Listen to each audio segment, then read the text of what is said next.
だっけ、ワンガイも確か青だろ。トヨタか昔から。変わってない。あれだったかな、なんかバイクだったかなんだかなんだか。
そろそろ大人の丸の子ですか。あ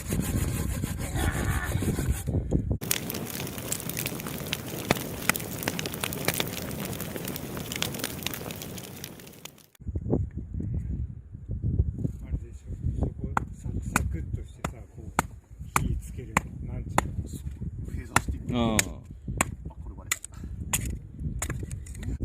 ちょっと上手なんだね。して何、パラパラってやったら、ゴミ箱に投げる。いや、炊いてるでしょ。入ってる。燃やすだけ。燃やすだけ。あ、そんでゴミ箱に投げる。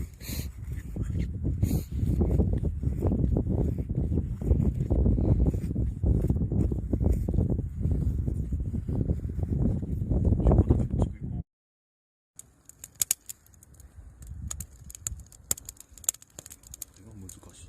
あ、いくらかな。あ、いくらかな。